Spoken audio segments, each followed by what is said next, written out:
instituzioen eta herritarren arteko harreman hizkuntza 19. mendera arte. Horri buruz hitz egiteko, Eneko Zuloaga San Roman etorri da, Basauri Arrara bera, doktorea da Euskal ikasketetan, Euskal Herriko Unibertsitateko irakaslea eta Monumental Linguae Baskonum ikerketa taldeko kidea baita ere. Epe oso luze jarri diogu, 45 minututan esplikatzeko guri, eta honena denbora gehiago eskaintzea izango dut eta aurrera Eneko.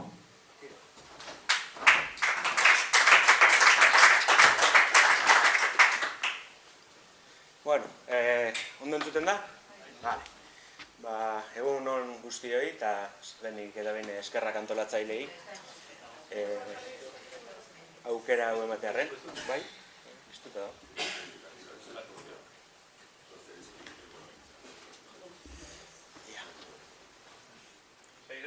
Vale. Tira, esan bezala eskerrak antolatzailei, saiatuko naiz behar baino gehiago ez luzatzen, naiz eta gaia oso zabala den, bai? Aurkezpena 3 puntutan edo antolatu dut, sarrerako gai edo ohar batzuk emango ditut lehenik eta behin, eta gero bereizketa bat egin dut, administrazio txikia deitu dudan alde batetik eta administrazio handia deitu dudan beste alde batetik, bai? Bestelako bereizketak ere egin zitezkeen, baina hortik jo dut. Sarrera gaia, zenbait ohar orokor apur bat ikusteko nondik joko dudan eta zer nolako gorabeherak dituen gaiak, ezta?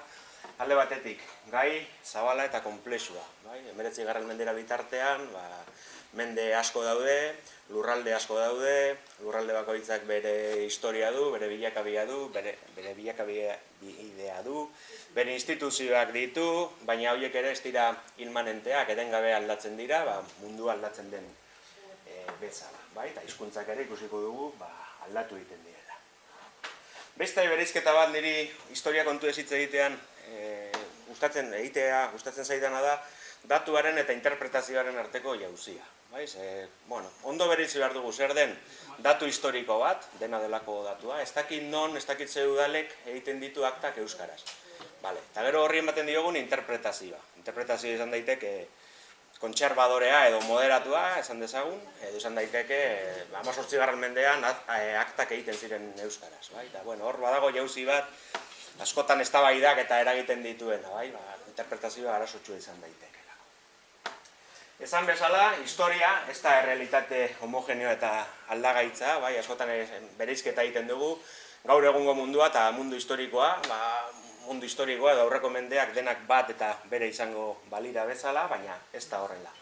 Eta nik gai honi dagokionez, instituzioen eta herritarren arteko harremanari eta harreman hizkuntzari dagokionez, 3 aro bereizten ditut.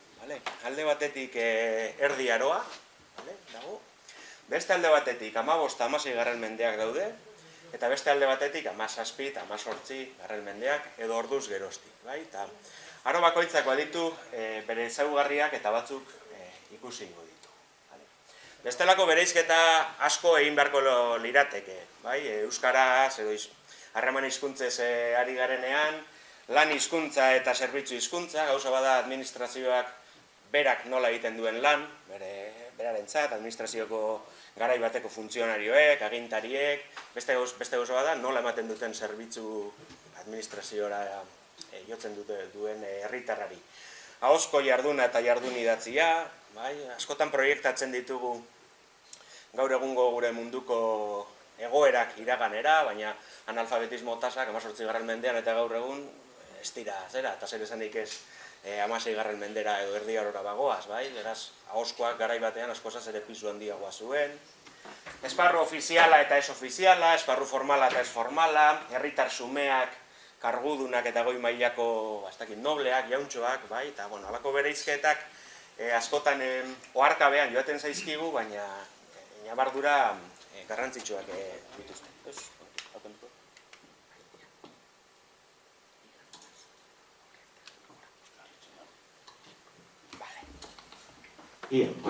Honekin hobeto. Hizkuntzak direla eta. Ohituta gaude, egoera modernoa dela eta funtsean kontra jarraita ikustera, horrela bizi dugulako guk euskara eta hizkuntza erromantzea handi, gaztelania eta frantsesa, bai? Baina Euskal Herriko egoera linguistikoa historikoki askozaz ere konplexuagoa izan da. Eta egon dira, edo egon ziren beste hizkuntza erromantze batzuk ere erabilera zabalekoak. Erabilera ofizialekoak, zenbait lurraldetan, bai? Labur bilduz, mapa batean jarri ditute 7 lurralde historikoak, eta ikusten duguna da historiari begiratuta, gaur egun finkatuta ikusten ditugun joerak, alegia euskara hizkuntza minoritario eta minorizatu bezala, gaztelaniari eta zerari kontrajarrita, frantsesari kontrajarrita, 15 eta 16 mendeetan finkatzen hasten den egoera batetik datorrela. Baina, orduan ere 15-16 mendeetan eta Erdi Aroan, egoera linguistikoa nabarmen konplexuagoa zen. Alde batetik, gerora ere ikusiko dugunez, euskara daukagu. Eta ematen du euskara dela Euskal Herrian zabalduen, edatuen dagoen hizkuntza. Hori alde batetik. Beste muturrean daukagu latina, hizkuntza erabat kultua. Oso jende gutxik du latinerako sarbidea. Goi mailako ikasketak eta goi mailako argitalpenak, bai? Eta tartean baditugu hizkuntza erromantzeak. Eta horiek lurraldea zein den aldatu edo gehitu edo egiten dira, bale? Hego Euskal Herrian gaztelania daukagu. Oso hizkuntza indartsua Erdi Aroaz geroztik. 13. mendean administrazioan sartzen da, 14. mendean hezkuntzan sartzen da, 15. mendean ematen dituzte gaztelaniazko lehenengo gramatikak eta hiztegiak argitaratuta. Mundu erromantzearen barruan gaztelaniak halako aitzindari leku bat dauka. Horrez gainera, Nafarroan, Nafar erromantzea daukagu. Erdi Aroan sortutako erromantze bat, administrazioan erabili egiten dena, baina gaztelaniak 15-16 mende horietan desagerrarazi egiten duena. Horrez gain, Nafarroan garai horretan ere badugu Oksitaniera. Oksitaniatik Nafarroara merkataritza kontuak direla eta emigratutako komunitate batzuk badaude, eta Oksitaniera ere ageri da tarteka dokumentazio administratiboan. Ipar Euskal Herriari dagokionez, kontaktu luzeena eta normalena historikoki izan da euskararen eta gaskoiaren artean. Naiz eta gaur egun gaskoiak oso hiztun gutxi dituen. Baionara bagoaz oraindik ere kartelak gaskoieraz eta ikusten ditugu. Eta akademia eta handago, baina tira. Gaskoia, batez ere, hitz egin da Zuberoa aldean, Aturri aldean, Baionan eta Kostaldean. Eta 17. mendera arte badirudi Donostian ere bazeudela komunitate gaskoi importanteak, leku izenetan eta arrasto nabarmenak utzi dituztenak. Eta horiei gehitzen zaie, baina epe edo tarte historiko oso hartuta, nahiko berankorra da, frantsesa. Noiz, 16 eta bereziki 17 eta 18 mendeetatik aurrera. Alegia, frantsesa esan dezakegu, tarte historiko oso hartuta, Erdi Arotik gaur egunen arte, hizkuntza modernoa dela Euskal Herrian, gutxienez besteekin alderatuta.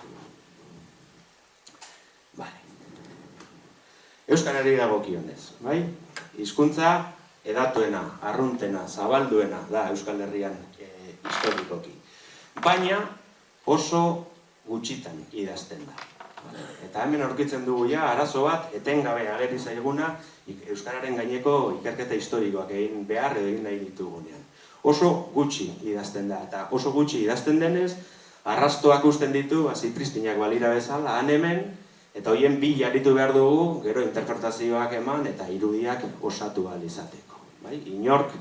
Inoiz, interpretatu izan duelako, eta interpretatzen duelako, idatzita ez dagoen eta arrastorik utzi ez duen hizkuntza hori, ez zen hitz egingo, edo askozaz ere eremu murritzagoan erabiliko zen.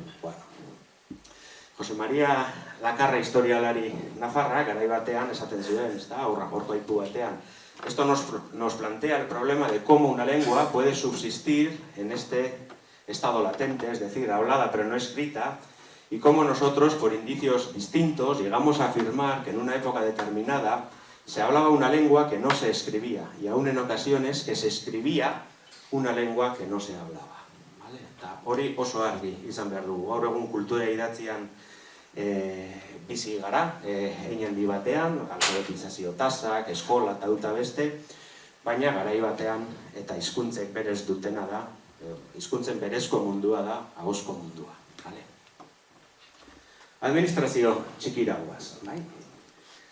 Administrazio txikiari begiratuta, 15 eta 18 mendeak hartu ditut horrela konparagai, ikusten dugu, denbora tarte horretan hizkuntza erromantze handiak, gaztelania eta frantsesa edatuz doazela.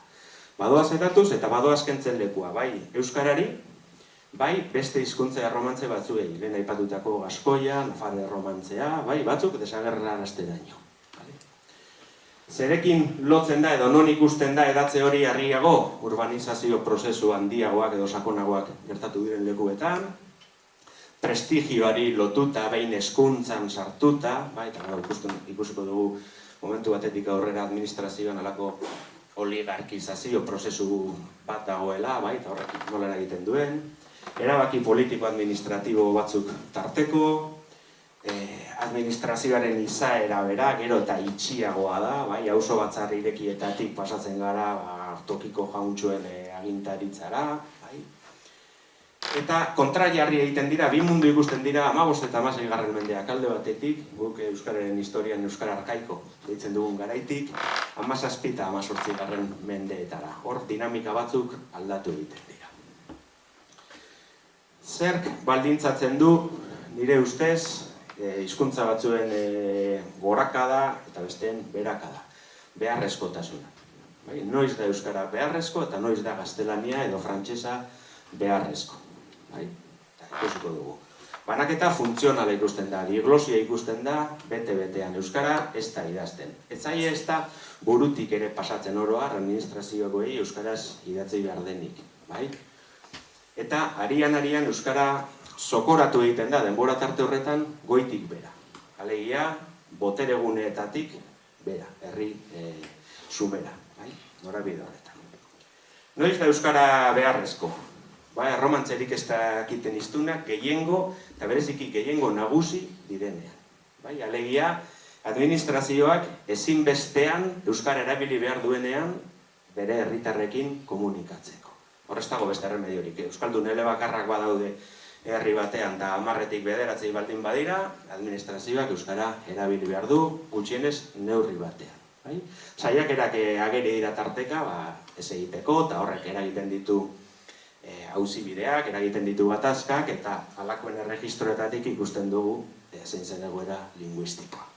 Ez daukagu kronistarik esanez euskara administrazioan honetarako eta honetarako erabiltzen zen, edo ez dakit non bai, ez dakit non ez, berrera ikitzen ibili behar dugu. Noiz dira hizkuntza erromantzeak beharrezko, administrazioaren funtzionamendurako. Zertarako aritu euskaraz, baldin eta gero agiriak, adibidez aktak, gaztelaniaz eman eta erregistratu behar badira. Hori administrazioak galdetzen dio bere buruari, funtzionarioek galdetu egiten dute, 16 mendetik. Ezagun egiten zaigun diskurso bat da, nahiko zarra da. Euskaraz ulertzen ez duten partaideak, agintariak edo karguak batzarretara ageri direnean, edo herrietara joaten direnean, edo bidaltzen direnean. Mediku bat kontratatzen da, edo eskola maisu bat kontratatzen da. Eta batzutan kontratatzen da, herri euskaldun baterako euskararik ez dakien pertsona bat. Horrege gatazkak sortzen dira eta ikusi egiten ditugu. Edo, kontu ideologikoagoak, erromantzeak hizkuntza ofizial eta nazional bezala esartzen direnean. Ikusiko dugu, Frantziako iraultzaren ondotik, frantsesari zer nolako bultzada ematen zaio.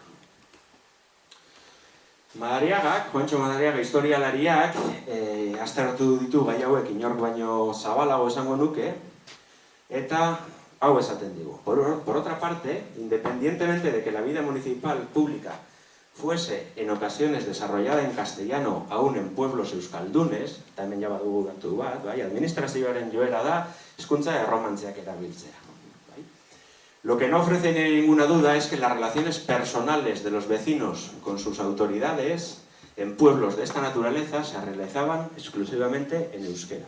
Ari gara ahozkoaren esparruaz, bale? Ahozkoan, herri euskaldunetan, normalena zen, dokumentazioak islatzen duena da, harreman horiek euskaraz egiten zirela. Adibide, zahar eta klasiko bat, erdiaroko bat, erdiaroari buruz, eta kontu hau buruz oso zera ditugu, oso datu gutxi ditugu, bai? Baina Hoja Castron, Herriosan, halako batean, auzipetu egin zuten hango alkatea, Gaztelako agintariak auzipetu zuten, baimendu egiten zuelako hango auzitegietan euskaraz deklaratzea, euskaraz aritzea. Bai? Eta horren inguruan sortzen da hango auzi judizial bat, deitzen dira lekukoak, begiratzen da forua, bai? Eta absolbitu egiten dute foruak aukera edo eskubide hori ematen duelako. Bai? Hori da auzibide bat horre gorde dena, baina guri erakusten diguna da, bat, Hoja Castron, oraindik komunitate euskaldunak, euskaldunen hiztunak bazeudela 13. mendean, eta beste alde batetik administrazioak baimendu edo ahalbidetu egiten zuela deklarazioak eta euskaraz egitea. Antzekoak ditugu 16. mendeetan, ezta?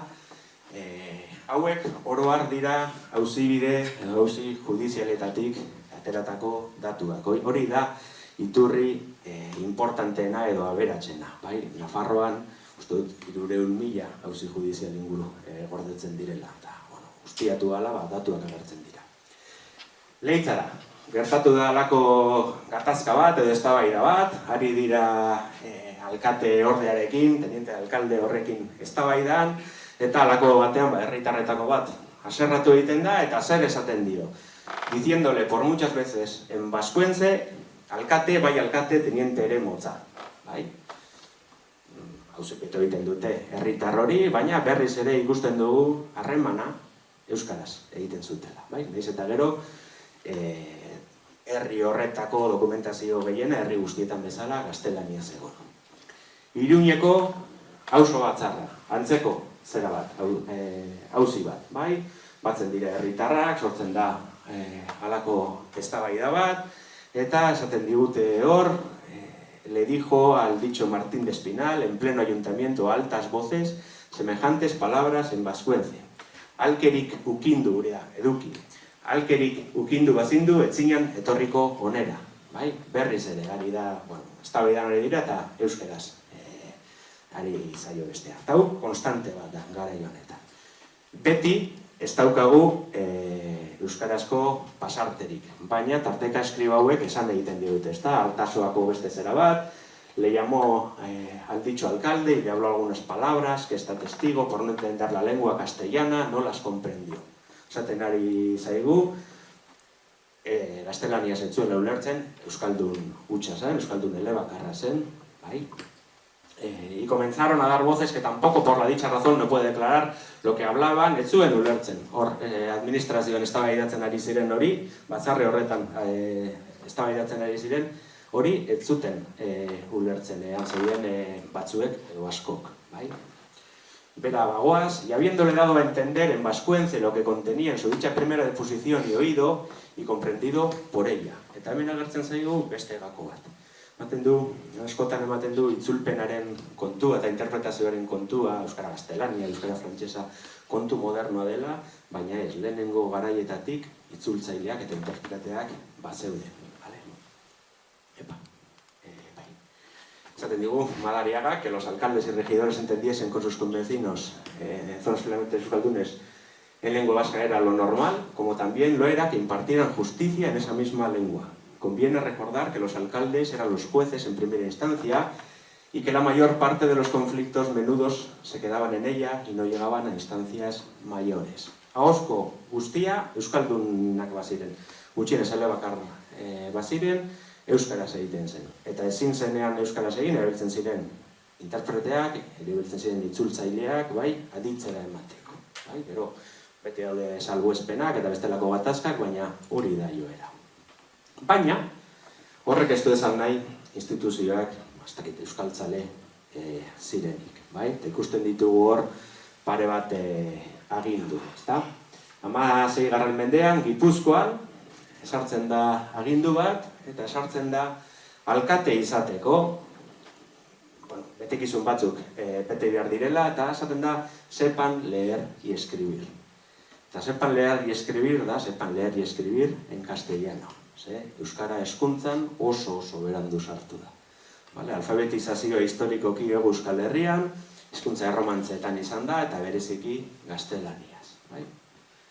Nafarroan, antzekoak, que no se inseculen en los oficios de alcaldes, jurados, regidores, merinos y justicias a personas que no sepan leer y escribir. Hemen ez du zehazten ze hizkuntzatan, baina gaztelania da. Hau ere, prozesu judizialetan sarri gertatzen da. Ez dira zehetasun guztiak ematen, edo guk nahiko genituzken zehetasun guztiak ematen. Baina ordurako, hain zen normala, saber leer y escribir garai horretan gaztelania zen. Askotan ere ikusiko dugu, batzutan markatu egiten dela, itzulpena egon dela euskaratik gaztelaniara edo alderantziz, eta beste askotan ez. Baina jardun normala zen hori. Orduan, eskribauak edo etzuen ikusten beharrezko hori idatziz jasotzea. Halako ebazpen eta aginduek historikoki arrakasta erlatiboa izan dute. Ze gauza bat da administrazioak zen agintzen duen, eta beste gauza bat da tokiko errealitatearekin sortzen den talka. Bizkaiko, gero ikusiko dugu instituzio handia, administrazio handia zaritzean, baina Bizkaian, Gernikako batzarretara joateko, etengabe daude pleitoak, arazoak, gatazkak, eskatzen dutelako gaztelaniaz dakien jendea joan dadila, eta herri batzuetan ez da posible. Ez dago inor, alfabetatua, gaztelaniaz, ara joateko moduan, euskaldunen tasa oso handia delako. Juantxo Madariak lotzen du 17-18 mendeetako oligarkizazioarekin administrazioak hartzen duen joera erdalzale hori. Oligarkia minoritarioak boterea hartzen doaz, eta boterea hartzen doazen denean halako esklusibitate bat nahi dute. Ez batzar irekiak, ez udal irekiak, asamblea estilokoak, esklusibitate bat bilatu nahi dute. Nahi dute, eurek agindu eta aginte hori eurena dela bermatu, mugatu. Sartzen badut 16-17 mendeetan baldintza bat, ona etortzeko jakin behar duzu idazten eta irakurtzen, utzi dut biztanleriaren ehuneko handiena kanpoan. Esklusibitate linguistikoa, baina ez linguistikoa bakarrik, ekonomikoa eta soziala ere ikusiko dugu gero tarteka sartzen direla bestelako baldintza batzuk administrazioan aritzeko, besteak beste diru kopuru jakin bat edukitzea. Erregimentuek gero eta botere handiagoa hartzen dute eta biltzarrirekiek gero eta txikiagoa. Horrez gain, tokiko agintari helmende dago, hainbat kontratazio, medikuak, maisuak, kaperauak hartzea. Eta segun eta garai batean nor zegoen agintari, erabateko erabakiak hartzen dira edo bestekoak. Eta askotan ematen du kontraesan etengabe batean bizi zirela. Garai bertsuan ditugu udal bat, aktak euskaraz idazten dituena, eta hori oso arraroa da. Eta herriko maisua kontratatzean, klausulo bat ipintzen dioen udala, esanaz, zuk ez baimendu euskaraz egin dezaten umeek. Halako kontraesanak, ez dago joera bateratu eta bakar bat. Halako kontraesanetan mugitzen gara.